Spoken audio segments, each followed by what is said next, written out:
मंत्र पाठ। ओम सहनाववतु सहनौ भुनक्तु सह वीर्यं करवावहै तेजस्विनावधीतमस्तु मा विद्विषावहै।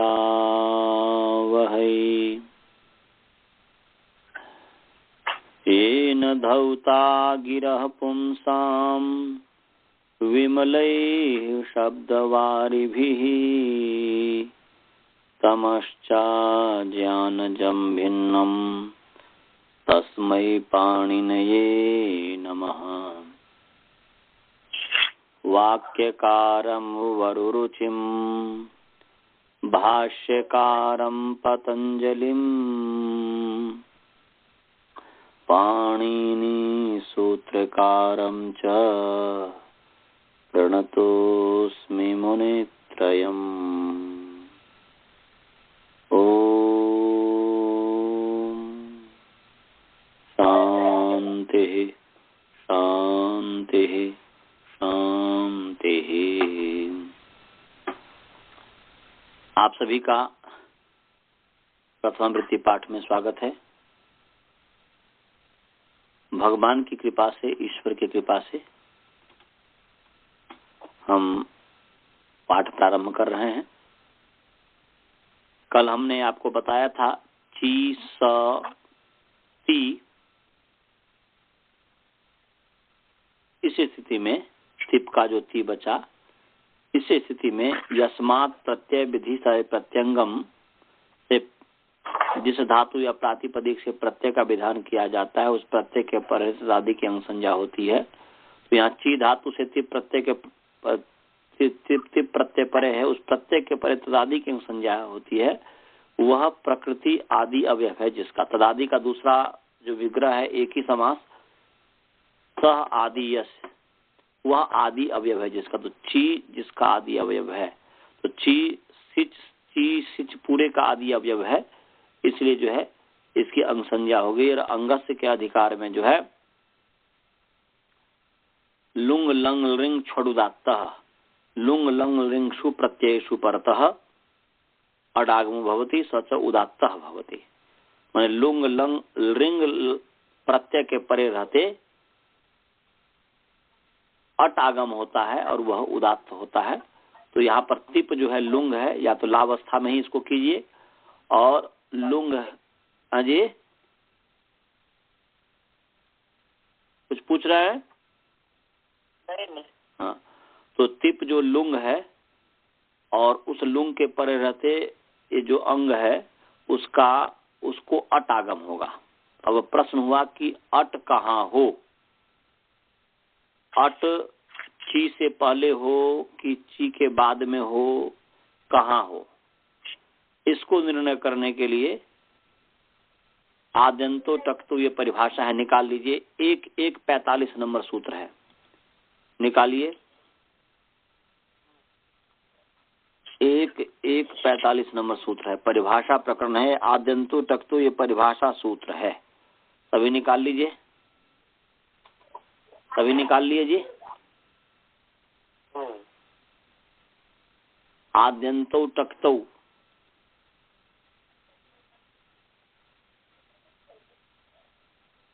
स्काइप में निकाल लिए लोग। राज भल्ला जी निकाल लिए। 1:45 11:45। आनंद जी आप निकाल लिए? जी अच्छा जी, मैं म्यूट में था इसलिए बोला नहीं। अच्छा, तो आद्यंतो टक्तो, आद्यंतो अकारांत पुंलिंग आद्यंत शब्द प्रथमा विभक्ति द्विवचन आद्यंतो टकितो। तो अकारांत पुंलिंग टकित शब्द या तकारांत कर दीजिए, अकारांत नहीं तकारांत, इत है ना उपदेशनांत का इत, तकारांत है, हलंत है। तो तकारांत पुंलिंग टकित शब्द प्रथमा विभक्ति द्विवचन।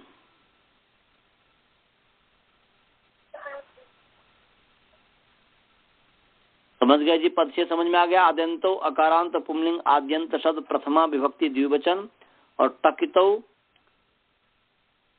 तकारांत पुंलिंग टकित शब्द प्रथमा विभक्ति द्विवचन। समझ में आ गया? पदच्छेद है, विभक्ति हो गई। अब इसमें समास है आद्यंतों में। आदिश्च अंतश्च इति आद्यंतौ, ये इतरेतर योग द्वंद्व है। आदिश्च अंतश्च इति आद्यंतौ, आदिश्च अंतश्च इति आद्यंतौ, आदि और अंत ये इतरेतर योग द्वंद्व हो गया। समझ में आया? टकितौ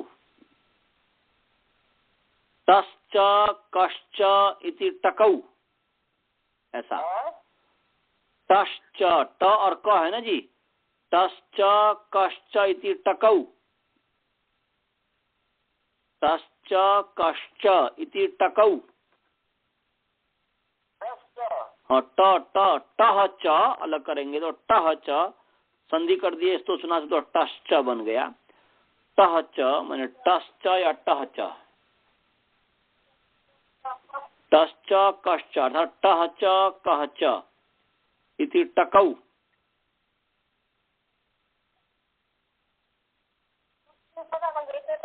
और इत च इति इतौ,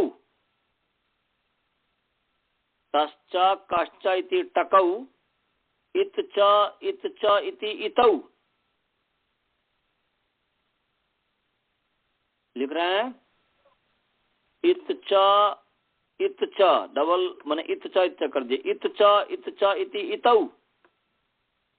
पहले में बोला टश्च कश्च इति टकौ, इत च इति इतौ। लिख लिया? क्या लिखे?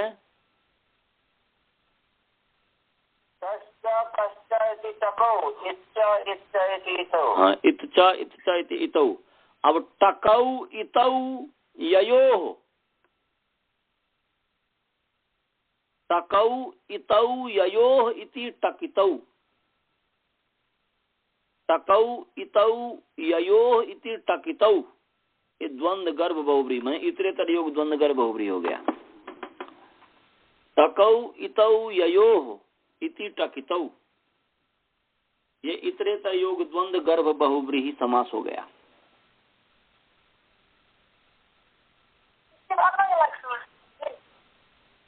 टकौ इतौ ययोः इति टकौ इतौ ययोः इति टकितौ। क्या लिखे?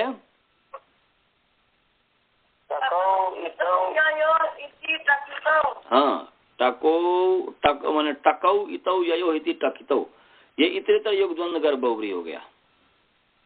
तो हमने बताया हुआ था कि द्वंद्वान्ते द्वंद्वादो श्रूयमानम पदम प्रत्येकमपि सम्बध्यते। द्वंद्व के अंत में, द्वंद्व के आदि में जो पद सुनाई दे उस द्वंद्व समास के प्रत्येक पद के साथ संबंध होता है। तो टकितौ में टश्च कश्च इति टकौ, टकौ के अंत में इतौ सुनाई दे रहा है कि नहीं? इत सुनाई दे रहा है, तो इसीलिए उस इत का संबंध ट के साथ भी होगा, क के साथ भी होगा। इसलिए इत च हमने कर दिया कि ट के साथ भी इत का संबंध, क के साथ भी इत का संबंध। तो अर्थ हुआ कि ट और क इत हैं जिनके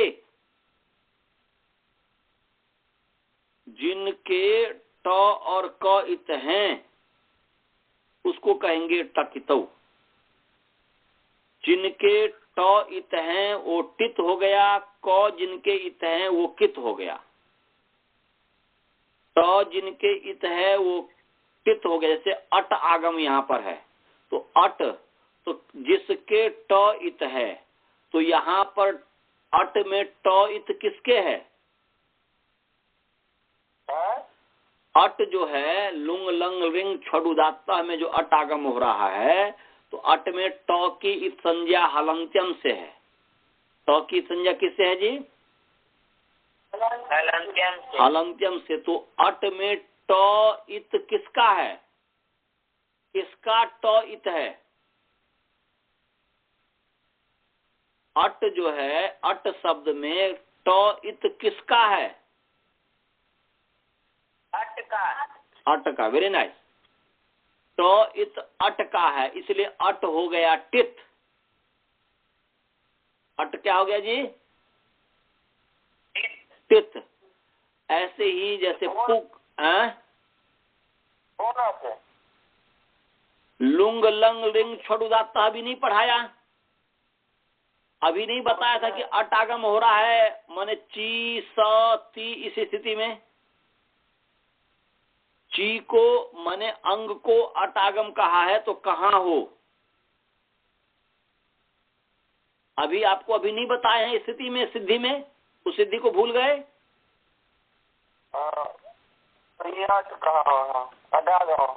हाँ, तो अडागम भविति हम कहे थे कि अट आगम होता है, तो अट जो है कहाँ हो? ची से पहले हो कि ची के बाद में हो? तो वहां पर ये निर्णय देता है परिभाषा कि ट इत, अट में ट इत हलंत्यम से संज्ञा है, इसलिए टित है अट। तो टित आगम आदि में होगा।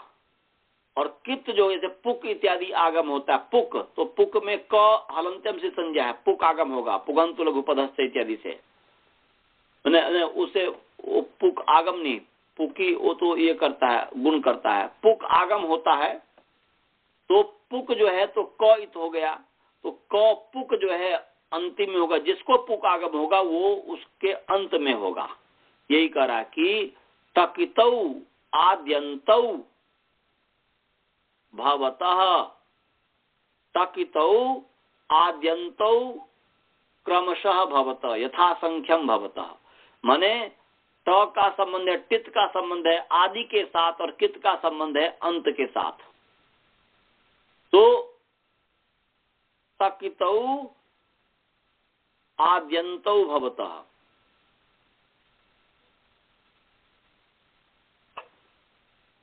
माने षष्ठी निर्दिष्ट के स्थान में जो टित आगम होगा, वह टित उस षष्ठी निर्दिष्ट के आदि अवयव बन जाएगा, और कित जो होगा वह अंग के अंतावयव बन जाएगा। तो आद्यन्तौ टकितौ, माने टकितौ आद्यन्तौ भवतः, अर्थात टित आगमः आदौ, माने आदौ भवतः, कित आगमः अन्ते भवतः, अर्थात टित आगमः आदि भवति, कित आगमः अन्तः भवति। टित आगम आद्यवयव होता है और कित आगम अंतावयव होता है। समझ गए जी? अलग करेंगे तो। और यहाँ पर ये षष्ठी स्थान योगा से षष्ठी की अनुवृत्ति ले आएंगे, तो स्थान षष्ठी निर्दिष्ट। तो इसमें ऐसा भी कर सकते हैं कि स्थान षष्ठी निर्दिष्ट से स्थाने यो टिदागमः भवति, सो सह टिदागमः आद्यवयव भवति, आदि भवति, और कित आगमः अंतावयव भवति। माने षष्ठी निर्दिष्ट से स्थाने यो टिदागमः कित आगमः भवति, टित आगमः आदि भवति, षष्ठी निर्दिष्ट से आदि माने आद्यवयव भवति, और कित आगमः अंतावयवो भवति। माने षष्ठी निर्दिष्ट के स्थान में जो टित आगम कहा है वह षष्ठी निर्दिष्ट जो है उसके आद्यवयव होता है, और कित उसका अंतावयव होता है। ये इसका अर्थ हुआ। षष्ठी निर्दिष्ट से स्थाने यो टिदागमः किदागमः, या अलग अलग करके षष्ठी पहले टित का लेंगे तो षष्ठी निर्दिष्ट स्थान यो टिदागमः स आद्यवयव भवति, और षष्ठी निर्दिष्ट से स्थान यो किदागमः स अंतावयवः भवति। ये इसका अर्थ हुआ। सूत्र के आधार पर तकितो आद्यंतो भवता हमने कह दिया कि तकितो आद्यंतो भवता माने टिदागमः आदि भवति, किदागमः अंतः भवति। तो ये टितागम कहाँ होता है? तो षष्ठी निर्दिष्ट से, षष्ठी निर्दिष्ट के स्थान से, षष्ठी यहाँ पर षष्ठी स्थान योगा से षष्ठी इत्यादि की जो है अनुवृत्ति ले आएंगे। षष्ठी स्थान योगा कहाँ का सूत्र है जी? आगे है ना जी, एक 48 नंबर सूत्र है, वहां से षष्ठी को खींच लीजिए, अपकर्षण कर लीजिए, खींच लीजिए। तो वहां से खींच करके और फिर इसका अर्थ कर दीजिए कि षष्ठी निर्दिष्ट स्थाने टिदागमः आदि भवति, किदागमः अंतः भवति। माने टिदागमः आद्यवयवः भवति, किदागमः अंतावयवः भवति। ये हो गया, लिख लीजिए इसका अर्थ। आचार्य जी, ये जो आगम हो रहा है वो किसी के स्थान पे तो नहीं हो रहा है ना? परंतु वो तो स्थान पे नहीं हो रहा, परंतु षष्ठी निर्दिष्ट, जैसे एक उसमें है तो वो एक के स्थान में हो रहा है, तो वैसा आगम किसी के स्थान में नहीं हो रहा है, फिर षष्ठी की अनुवृत्ति क्यों लाएंगे? हमें आप अपकर्षण क्यों करेंगे षष्ठी का? यहाँ पर इसलिए करेंगे क्योंकि जो है यहाँ पर आप मतलब जो है कि इसका जो अर्थ देखते हैं, लुंग लंग लिंग छोड़दाता जो का जो अर्थ देखते हैं, तो यहाँ पर लुंग लंग लिंग प्रत्यय के परिवर्ते अंग को अटागम कहा है। तो अंग को कहा है तो अंग से में षष्ठी है, तो अच्छा उस षष्ठी का संबंधी अंग है और अट है। तो उस अंग का अट के साथ कौन सा संबंध है? कोई संबंध नहीं है अंग का अट के साथ। अंग का जो है, अंग तो ची है जी, तो अंग जो ची है, उस ची जो अंग है उसका अवयव है क्या अट? अभी नहीं है, बाद में अवयव हो जाएगा। जी जी, आगम होने के बाद अवयव हो जाएगा, अभी तो नहीं है। तो आप ये नहीं कह सकते कि ची का अवयव है अट, कह सकते हैं? नहीं कह सकते। तो जब कोई संबंध नहीं होगा तो षष्ठी नहीं हो तो वहां पर क्या होगा? और निर्धारित संबंध विशेष षष्ठी के स्थान पर क्या हो जाएगा? स्थाने पहुंचेगा कि नहीं पहुंचेगा? पहुंच जाएगा। इसलिए मैंने कहा कि स्थान षष्ठी निर्दिष्ट, स्थान षष्ठी से निर्दिष्ट जो षष्ठी होगा, तो अंग से यहाँ पर स्थान षष्ठी से निर्दिष्ट है, वह स्थान षष्ठी है। भले उसके स्थान पर नहीं हो रहा है, परंतु वह स्थान षष्ठी से निर्दिष्ट तो है ही ना जी, षष्ठी निर्दिष्ट है ही ना जी। जी है। तो षष्ठी निर्दिष्ट है, तो षष्ठी निर्दिष्ट के स्थान में जो भी आगम होगा, हम आदेश नहीं कर रहे, षष्ठी निर्दिष्ट के स्थान में जो भी आगम होगा, माने उसके स्थान पर जो आगमन, उसके बगल में बगल जो बैठेगा, वो पित होगा तो आदि में बैठेगा और कित होगा तो अंतिम में बैठेगा। ये लुंग लंग लिंग छोड़धाता का जो हमने अर्थ किया, उसके आधार पर यहाँ पर हमने षष्ठी का अपकर्षण किया है। माने देखिए ना, आप यदि सिद्धांत कौमुदी पढ़ेंगे, पित कितौ यस्योक्तौ, ऐसा सिद्धांत कौमुदी में क्या कहा? हमारे समय में सिद्धांत कौमुदी है नहीं, लाना पड़ेगा, परंतु हमें याद जहां तक है, सिद्धांत कौमुदी में बहुत अच्छा अर्थ किया उन्होंने। क्या कहा कि टित कितौ यस्योक्तौ तस्य आद्यंतावयवौ भवतः, ऐसा। टित कितौ यस्योक्तौ, टित और कित जिसको कहा है, जिसके स्थान पर कहा है, उसका वह आद्यवयव हो जाता है। टित आद्यवयव हो जाता है, कित अंतावयव हो जाता है। आचार्य जी, हाँ जी, टित कितौ यस्योक्तौ तस्य क्रमादाद्यंतावयव आद्यंतावयवस्तः, आद्यंतावयवस्तः। बहुत अच्छा उन्होंने अर्थ किया जी। ये टित कित किसके स्थान पर हो, किसका आद्यवयव, किसका अंतावयव हो, ये कैसे पता चलेगा? तो बहुत सटीक अर्थ उन्होंने अर्थ किया, उसी को मैं अपनी भाषा में मैं आपको बता रहा हूँ। हाँ बोलिए। काशिका में आप जो है इस तरह लिखा है, आदि ही चित भवति अंतः चित भवति षष्ठी निर्दिष्ट है। हाँ तो बस हो गया ना।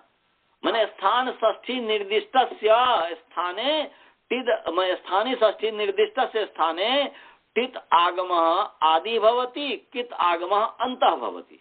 मैं टित आगम आद्य टित आगम आद्यवयवः भवति, कित आगम अंतावयवः भवति। ठीक है, इसलिए षष्ठी की अनुवृत्ति ले आइए।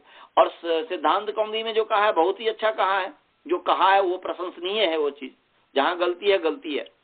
तो टित कितौ यस्योक्तौ तस्य क्रमाद आद्यंतावयवौ स्तः, ऐसा ही लिखा है ना जी? हाँ जी। आपने क्या बोलते अनंत जी, आप देख रहे हैं क्या वो सिद्धांत कौमुदी? हाँ आचार्य जी मैं देख रहा हूँ। उसमें क्या लिखा है? कल सिद्धांत कौमुदी में लिखा है आद्यंतो टकितौ टित कितौ यस्योक्तौ तस्य क्रमाद आद्यंतावयवौ स्तः। कमाल का लिखा है, बहुत अच्छा लिखा है। टित कितौ यस्योक्तौ तस्य क्रमात् आद्यंतावयवौ स्तः। मैं टित और कित जिसको कहा है, जिसके स्थान पर कहा है, क्रम से उसके स्थान पर न बैठ करके उसके आद्यवयव और क्रम से टित आद्यवयव और कित अंतावयव होते हैं। समझ में आया जी? जी। गुरुकुल में सभी को समझ में आया? समझे?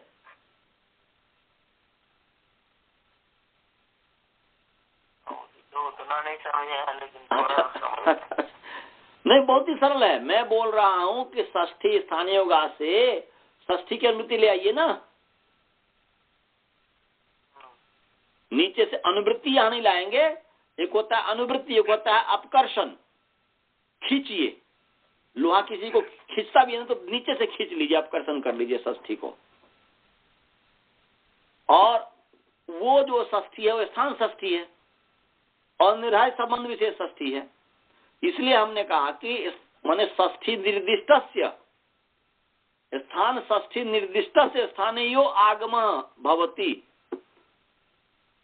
यो टिदागम कितागम भवति, स आद्यवयवः अंतावयवः भवति। माने षष्ठी निर्दिष्ट के स्थान में षष्ठी निर्दिष्ट को जो टितागम स्थान, यदि आप स्थान से आपको यदि ये एलर्जी है तो स्थान हटाइए, सीधे कहिए षष्ठी निर्दिष्ट के, पर तो मुख में आ ही जाता है। माने षष्ठी निर्दिष्ट को जो आगम टिद आगम कहा है और कित आगम कहा है, वह टितागम और कितागम आद्यवयव और अंतावयव होते हैं क्रम से, यथा संख्यम परिभाषा से यहाँ पर आ जाए। हाँ जी, बस यही तो है। तो जिसके आदि में होगा उसका वह अवयव बन जाएगा। समझे जी? जिसके आदि में होगा उसका वह अवयव बन जाएगा। ची सौती है तो ची के आदि में हो गया तो इसलिए ची का आद्यवयव बन गया, मैंने उसका अवयव बन गया, वो अब अवयव बन गया है। समझे? अब अची हो गया। तो सिद्धांत कौमुदी वाला भी आप लिख सकते हैं, तकितौ टित कितौ यस्योक्तौ तस्य क्रमात् आद्यंतवयवौ स्तः। बहुत अच्छा लिखा हुआ। टित कितौ यस्योक्तौ तस्य क्रमात् आद्यंतवयवौ स्तः। उसी को हमने अपनी भाषा में बताया कि स्थान षष्ठी निर्दिष्ट से स्थाने टिदागम आदि भवति, किदागम अंतः भवति, ये हमने बताया।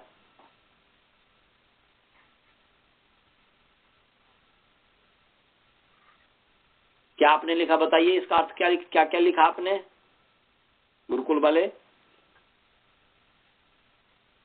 इधर नहीं लिखा है, मैंने अर्थ लिखे ही नहीं है, इतने से बोल रहे हैं। स्थान में जो भी आगम होगा वो किस होगा तो आदि में होगा और किस होगा तो अंत में होगा। हाँ, तो इसको आपने संस्कृत में लिखा है कि नहीं? लिख लीजिए, षष्ठी निर्दिष्टस्य। षष्ठी कैसे आ गया समझ में आ गया ना जी, उससे नीचे से खींच लिया तो षष्ठी नीचे से अपकर्षण कर लिया षष्ठी स्थानीय योगा से षष्ठी को,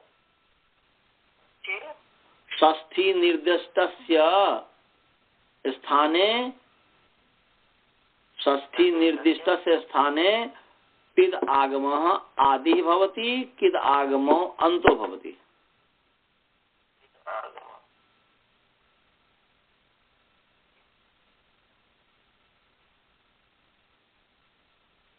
या आप स्थाने हटा दीजिए, सीधे षष्ठी निर्दिष्ट से कर दीजिए कि षष्ठी निर्दिष्टस्य किद आगमः आदि भवति, किद आगमः अंत भवति। स्थाने भी हटा दीजिए, केवल षष्ठी ले आइए, स्थाने स्थाने छोड़िए। बस षष्ठी इसमें आगे अपकर्षण हो गया, खींच लिया हमने नीचे से, और षष्ठी निर्दिष्टस्य किद आगमः आदि भवति, किद आगमः अंतः भवति। षष्ठी निर्दिष्ट का के टित आगम आद्यवयव होता है, षष्ठी निर्दिष्ट को टित आगम आद्यवयव होता है, मैंने आदि में होता है, मैंने आद्यवयव होता है, और कित आगम अंतावयव होता है। समझ गए?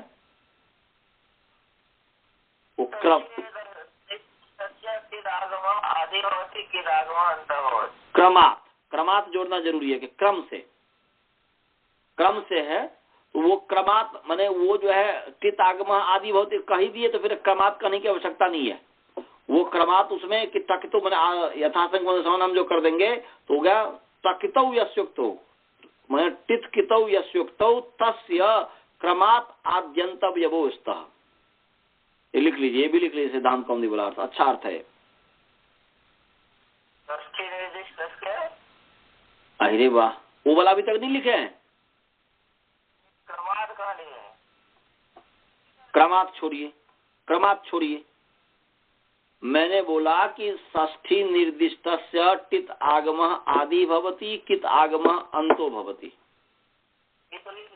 तो बस हो गया ना। मैं बोल रहा हूँ कि सिद्धांत कौमुदी वाला भी अर्थ लिख लीजिए, अच्छा अर्थ है। टित कितौ यस्युक्तौ,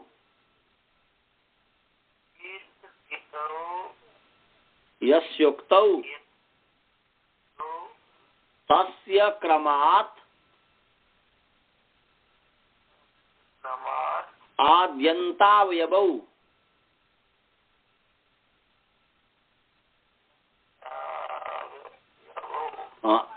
आद्यंतावयवौ स्तः। हाँ, मैंने टित और कित जिसको कहा है, टित कितौ यस्युक्तौ, टित और कित जिसको कहा है, उसको क्रम से उसका आद्यवयव हो जाता है क्रम से। टित आद्यवयव हो जाएगा और कित अंतावयव हो जाएगा, ये कह रहा है। समझ गए?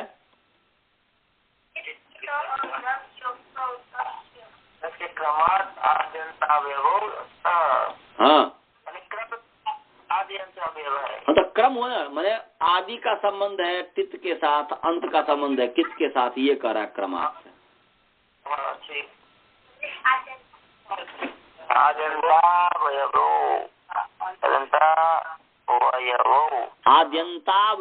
आद्यंतावयवौ स्तः।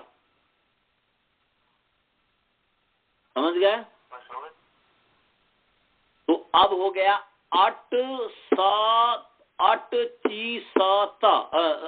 ची सौती, क्या हो गया?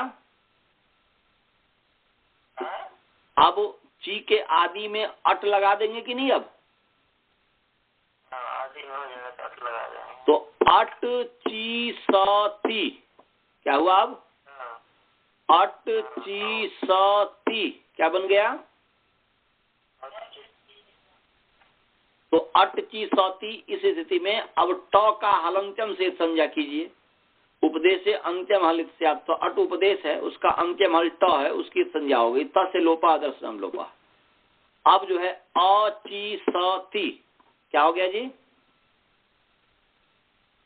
क्या हो गया? लिखिए अची सौती क्या हुआ?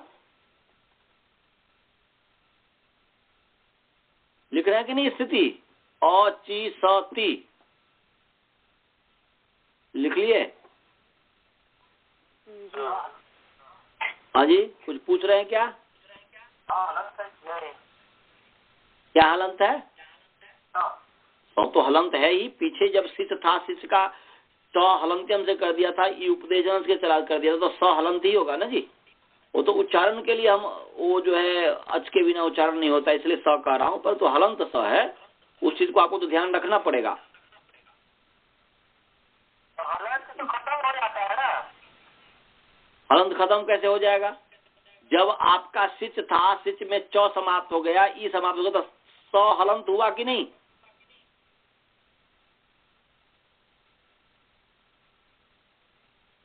उस चीज में अभी भ्रांति है।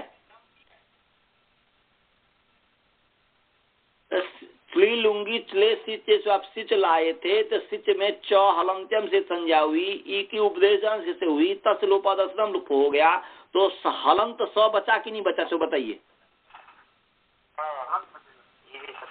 हाँ जी। तो जब हलंत स बचेगा तो वो मैं स बोल रहा हूँ ना, हलंत स। वैसे तो सिच है, सिच का स है। तो अची सती क्या स्थिति हो गया जी?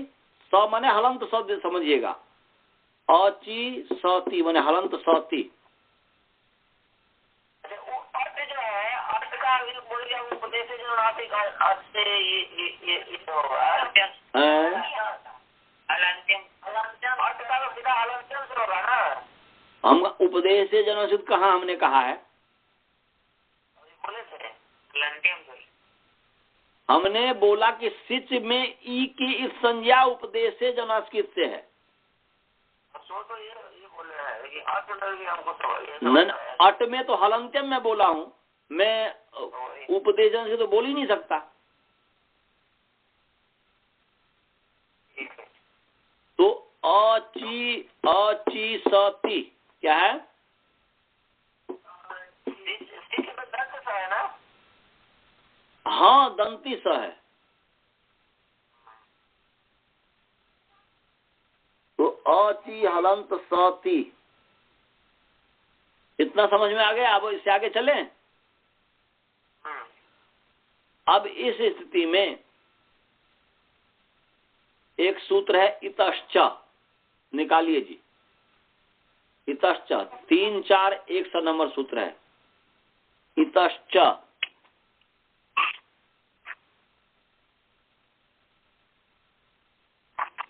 3 4 1 नंबर सूत्र है।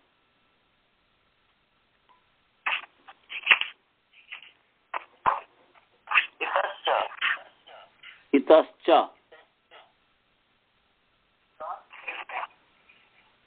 3 4 1 नंबर सूत्र है। 100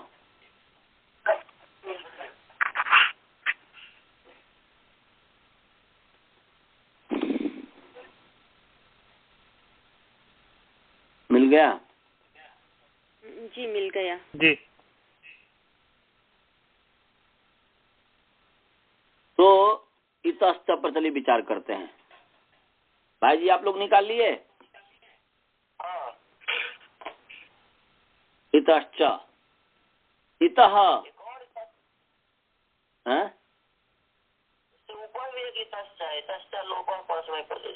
मैं सीधे केवल सूत्र इतश्च बोला हूँ। मैं इतश्च लोप परस्मै पदेशु नहीं बोला हूँ, केवल इतश्च सूत्र में बोला हूँ। हाँ, 100 नंबर सूत्र है। तो इतश्च, इतश्च तकारांत पुंलिंग इत सद षष्ठी विभक्ति एक वचन है। ओहो, इतः मैं बोला हूँ। जब तकारांत बोल रहा हूँ तो च पर फिर क्या इसमें है? तकारांत पुंलिंग इत शब्द षष्ठी विभक्ति एक वचन।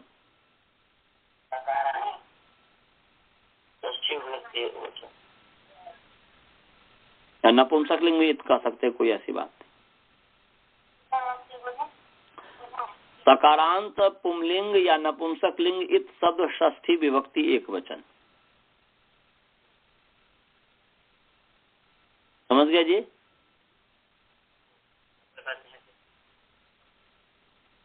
यहाँ पर इत जो है वह पुंलिंग ही लेंगे, क्योंकि ई वर्ण को कह रहा है यहाँ पर। इत मन है इकारस्य। तो इतः अब जो है च अव्यय पद है। तो क्या है जी? अव्यय पद है। और यहाँ पर इतः में जो त है, इत है, त है, तो जो जुड़ा हुआ है, एक सूत्र है त परस तत्कालस्य, उसको निकालिए। हाँ, उसको निकालिए, उसको समझाऊंगा तब ये समझ में आएगा।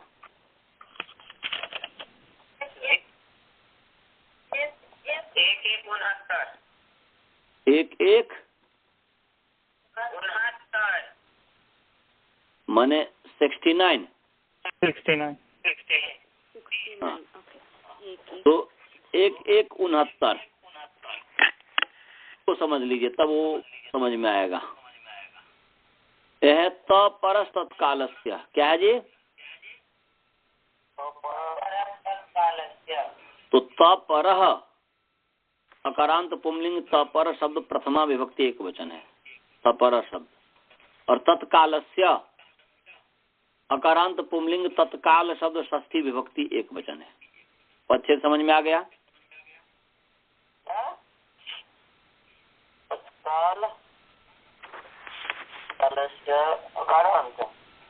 अब क्या होगा देखिए आप।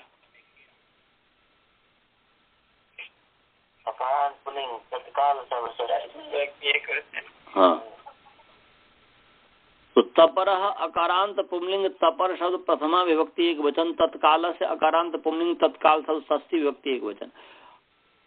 जो चीज समझ में आ जाए, जो चीज अपने आप भी हमें समझने का कोशिश करना चाहिए। जो चीज सामान्य है उसको बार बार ये करने के लिए कोई जरूरी नहीं है। अब चलिए आगे है तपरः, इसमें समास है। तपरः का मतलब है कि तह परो यस्मात्, इसमें दो समास है। एक है तह परो यस्मात्, तह परो यस्मात् सह तपरः, तह परो यस्मात् सह तपरः, बहुब्री समास हो गया।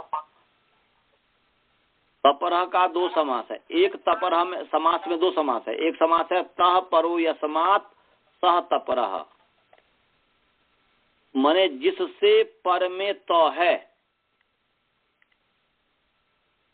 जिससे पर में तो है वह तपर है।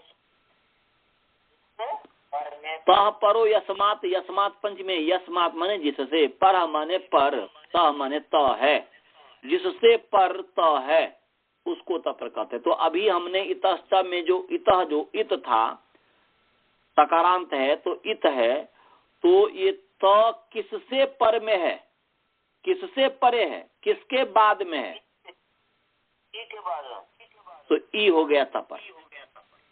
समझ में आ गया? ई हो गया तपर, माने ई तपर वर्ण हो गया। तो परो यस्मात्, जिससे परे तो है, तो ई से परे तो है, इसलिए ई हो गया तपर। ई के बाद में तो जी मैं तो, यदि हिंदी में कहेंगे तो परे वाला, ऐसा। या जिससे पर में तो है, तो इसको आप इस रूप में लीजिए, जिससे पर में तो है का मतलब इसको इस रूप में लीजिए कि इत के, इत का अंतावयव पर, यहाँ पर का यदि परावयव लेंगे, हालांकि पर का मतलब वही है, ई से पर में तो है, इसलिए तपर हो गया ई, माने तो पर वाला है ई। क्या कहेंगे? तो परे वाला है ई, इतश्च में तो परे वाला है ई, कह सकते हैं कि नहीं? माने ई से पर में तो है, जिससे पर तो है, तो ई से पर तो है, तो कह सकते हैं कि नहीं तो परे वाला ई, तो परे वाला ई, वहां पर मतलब तो परे वाला वर्ण, तो ये तपर है। तो परे वाला वर्ण है ई, इसलिए तपर हो गया ई। समझ में आ गया? अब कौन सा समास है देखिए, आप स्वयं कीजिए, अब स्वयं कीजिए। क्या मैंने विग्रह क्या किया हूं? क्या विग्रह किया हूँ बताइए, आप स्वयं समास बताइए, मैं नहीं बताऊंगा। परो यशमास। हाँ, सह परो यस्मात् कौन सा समास है? वह कर्मधारय समास है। मैंने द्वंद्व में चौचा होता है कि ये समाहार द्वंद्व होता है, पागल सब पागल हो, इतना सारा पढ़ाया कुछ भी नहीं समझ में आया। अरे बहुब्रीहि समास है, अन्य पदार्थ है कि जिससे पर तो किससे, जिससे अन्य को बता रहा है, जिससे पर तो है अन्य को बता रहा है, इसलिए अन्य पदार्थ की प्रधानता जिसमें होती है तो परे है जिससे, उसको कह रहा है, इसलिए हो गया कि तपर। तो ये बहुब्रीहि समास है, ये बहुब्रीहि समास है। समझ में आ गया? और दूसरा तपर का मतलब है तात परह तपरह। तात पंचमी, त का पंचमी तात, ताद तात, तात परह तपरह या ताद परह तपरह, तो से जो परे है उसका नाम ही तपर है।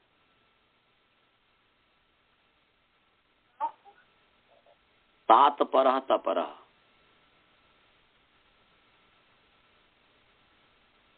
तो उसमें था कि तो जिससे परे है। हाँ, इसमें परे तो से जो परे है, तो से परे जो है वो तप है। वृद्धि आदैच में आत और ऐच, तो आत और ऐच जो है यहाँ पर तो जिससे परे है, तो किससे परे है?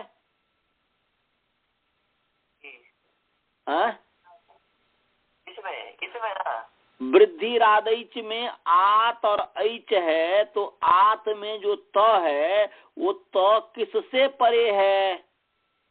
आ से परे। तो आ हो गया तपर, और तो से परे क्या है?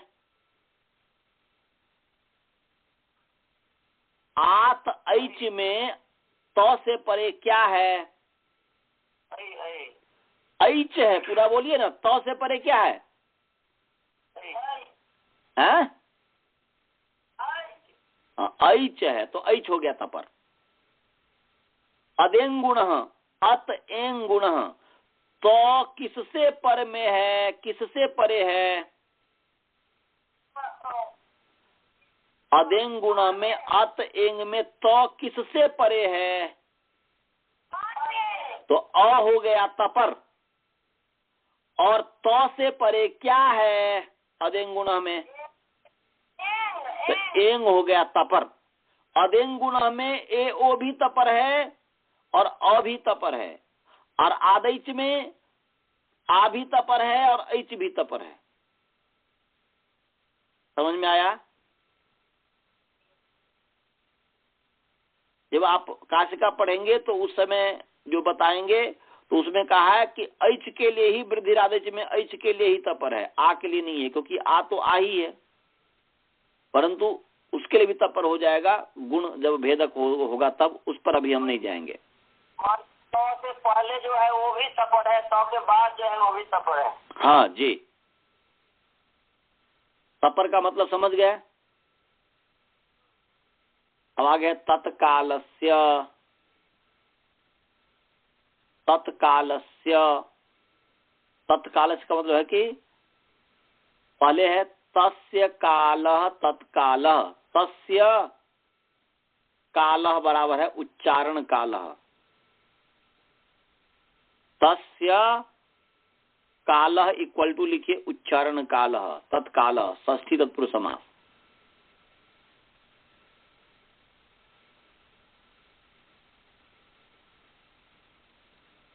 तत्काला अर्थात उच्चारण काला। उच्चारण कालः, तत्कालः माने तस्य कालः, कालः का अर्थ है उच्चारण कालः, कालः माने उच्चारण काल, काल माने समय, टाइम। तो वर्णों का टाइम क्या होगा? वर्णों का टाइम उच्चारण का ही टाइम होगा ना, कि कितने समय उच्चारण होता है हुआ, ये वर्णोच्चारण का विषय है। ये प्रथमावृत्ति का विषय नहीं है, ये वर्णोच्चारण का विषय है। माने कालः माने उच्चारण कालः, तो तस्य कालः तत्कालः, तस्य माने तस्य माने तपर वर्ण से युक्त जो वर्ण है, तपर वर्णस्य, तस्य माने क्या हुआ जी? तपर वर्ण। यहाँ पर तस्य माने तपर वर्णस्य, तपर वर्ण का जो उच्चारण काल, उसका मतलब है तत्काल। तपर वर्ण का उच्चारण काल का नाम है तत्काल। क्या बताया जी? तपर वर्णस्य। हाँ, तपर वर्णस्य उच्चारण कालः तत्कालः, ये हुआ। तस्य काल हमने तस्य माने तपर वर्णस्य, माने त से जो युक्त होगा पद, त जिससे परे या त से परे जो है, तो उसका नाम है तत्काल। समझ गए? तत्काल माने क्या हुआ जी?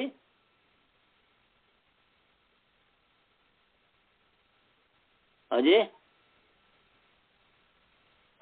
तत्काल का मतलब क्या हुआ? काल का मतलब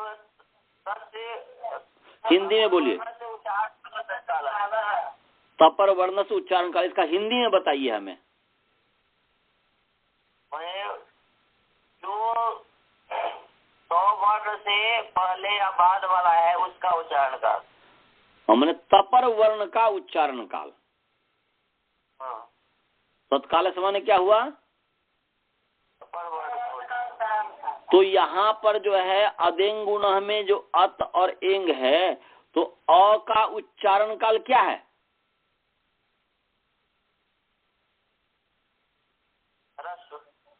रस है। Very nice. उ कालो झस जो पूता है ना जी, तो अ का उच्चारण काल है एक मात्रा। एक मात्रा है ना जी, वो एक मात्रिक वर्ण है ना, तो एक मात्रा उसका उच्चारण काल हुआ। उसका परिमाण जो है वह एक मात्रा है।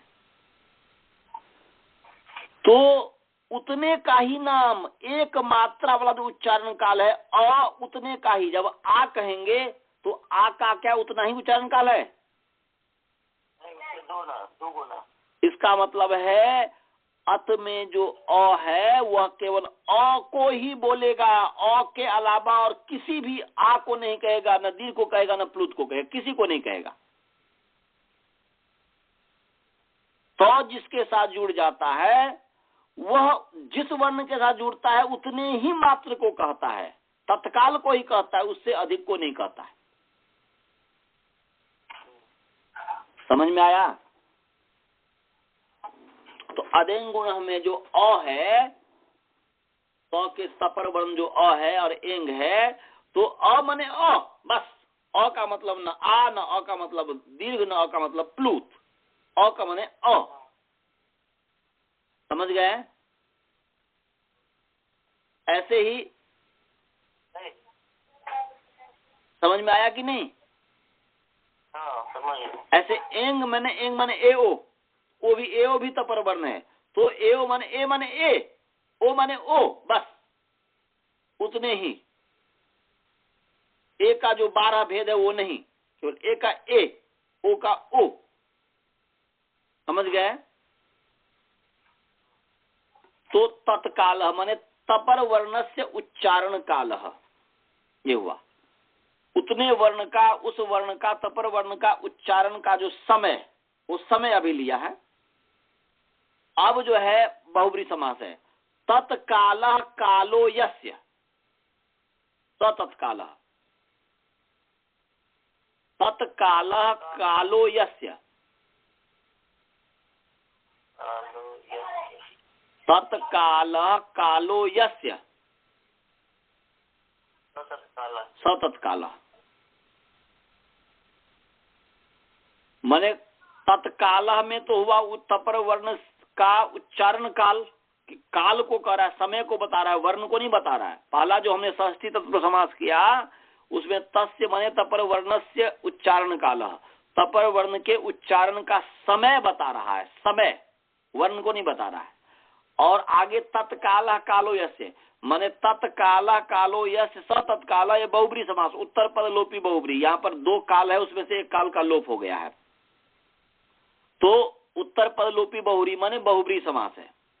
तो यहाँ पर तत्काल माने तत्काल कालो यस्य, तो तत्काल का मतलब कि पहले उच्चारण काल, तपर वर्ण का उच्चारण काल है जिसका, माने तपर वर्ण के उच्चारण काल के समान काल है जिसका, ये हुआ। तपर वर्ण का उच्चारण काल है जिसका, पदार्थ ये हुआ। तपर तत्काल कालो यस्य, माने तत्काल काल है जिसका, माने तपर वर्ण का उच्चारण काल है जिसका, माने जिसका उच्चारण काल तपर वर्ण का उच्चारण काल के समान है, वो है तत्काल। समझ गया जी? क्या बताया? इस वर्ण का उच्चारण काल तपर वर्ण के जैसा है। माने हाँ, माने तत्काल कालो यस्य, उसका उच्चारण काल है जिसका, माने जिसका उच्चारण काल तपर वर्ण के उच्चारण काल होगा, भले ही वह गुण से भिन्न, भले ही वह गुण से के कारण उसमें भिन्नता हो, उदात्त हो, अनुदात्त हो, स्वरित हो, सानुनासिक हो, निर्नासिक इत्यादि कुछ भी हो, जब गुण भेदक नहीं होता है, ये जब सिद्धांत है, उसके आधार पर जो है ये उदात्त भेद नहीं करेगा, तो वह तपर वर्ण जो है अपने जो काल वाले हैं, चाहे वह गुण से भिन्न गुण वाले हों, तब भी वह उतने का ही ग्रहण करता है। इसलिए तपर वर्ण तत्काल से संजास्यात्, माने ये जो है ये तपर तत्काल संज्ञा सूत्र है, ध्यान में रखिएगा। तो तत्काल कालो यस्य, उस तपर वर्ण के उच्चारण काल के समान जिसका उच्चारण काल होगा, उसको कहेंगे तत्काल। क्या बताया? तपर वर्ण के अनुसार उच्चारण काल जिसका होगा वो होगा तत्काल। शब्दार्थ देखिए, हाँ ठीक है, तपर वर्ण के उच्चारण काल के समान उच्चारण काल है जिसका, क्या कहेंगे?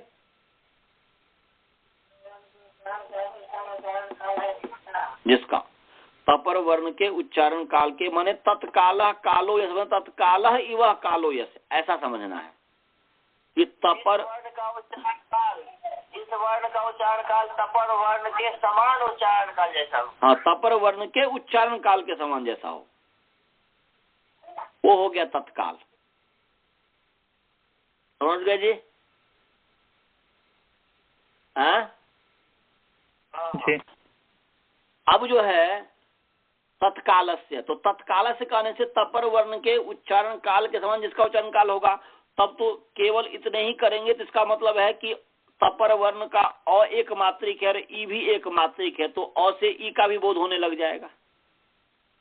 इसका मतलब यही लगने लग जाएगा ना जी, क्योंकि तत्काल से इसका मतलब कि अभी अर्थ होने में कमी है। तत्काल का अर्थ कि तपर वर्ण के उच्चारण काल के समान उच्चारण काल है जिसका, तो अदेंग गुणा में अत में जो है तपर वर्ण अ है, इसके उच्चारण काल के समान उच्चारण काल तो ई का भी है, उच्चारण काल उ का भी है, तो वो भी क्या तत्काल हो जाएगा? नहीं समझ में आया? इसका मतलब है कि अभी अर्थ में कमी है, इसलिए अनुवृत्ति लाएंगे। ऊपर से अनुदित सवर्ण चा प्रत्यय से सवर्ण से की अनुवृत्ति आ रही है। किसकी अनुवृत्ति आ रही है जी? अनुदित सवर्ण चा प्रत्यय से सवर्ण से की अनुवृत्ति आ रही है।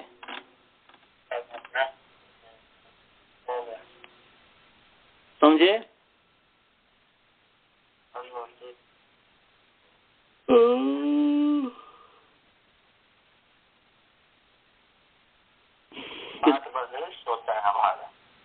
इधर सुनिए ना, तब लाए कि नहीं ऊपर से अनुवृत्ति? सवर्णस्य की अनुवृत्ति आ रही है, और स्वम रूपम शब्दस्या सब संज्ञा से स्वम रूपम की अनुवृत्ति आ रही है। ये जो 1167 नंबर सूत्र है उसे स्वम रूपम की अनुवृत्ति आ रही है।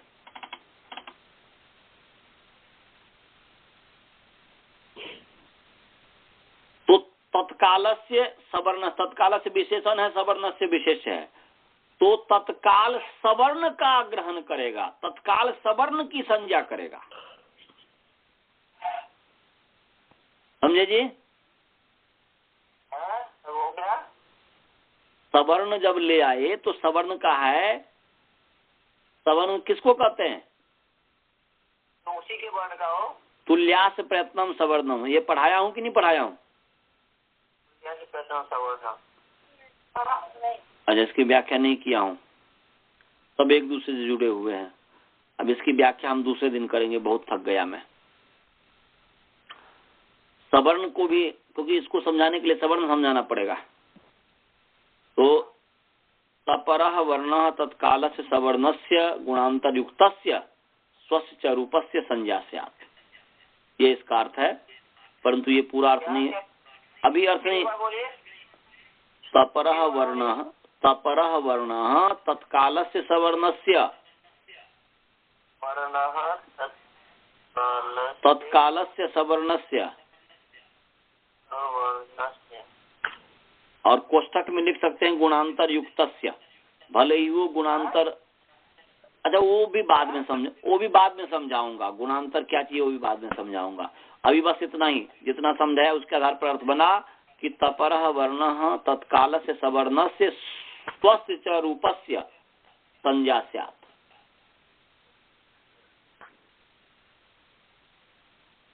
स्वम रूपम अर्थात व्यक्ति विपरिणाम यहाँ प्रशस्ति में बदल गया, स्वस्य च रूपस्य हो गया संज्ञा स्यात्, संज्ञा भवति, संज्ञा सूत्र है। तपर वर्ण तत्काल सवर्ण की संज्ञा करता है और अपने रूप की संज्ञा करता है। संज्ञा माने ग्राहक, संज्ञा माने क्या होता है जी? तो बालबोध संज्ञा है, तो बालबोध संज्ञा किसी का तो ग्रहण करता है कि नहीं करता है? इसीलिए संज्ञा का मतलब है ग्राहक। ग्राहक और संज्ञा सिनोनिम्स है, पर्यायवाची शब्द है, चाहे ग्राहक कहो या संज्ञा कहो। तो तपरः वर्ण तत्काल से सवर्ण से स्वस्थ रूप से ग्राहको भवति कहिए, या तपरः वर्ण तत्काल से सवर्ण से स्वस्थ रूप से संज्ञा भवति, कुछ भी कहिए, दोनों में से जो आपको पसंद आए वो कर लीजिए।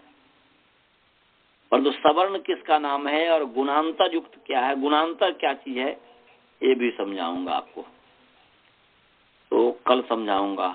अब मंत्र पाठ करते हैं। इतने तक में कोई प्रश्न हो तो पूछ लीजिए, नहीं तो मंत्र पाठ।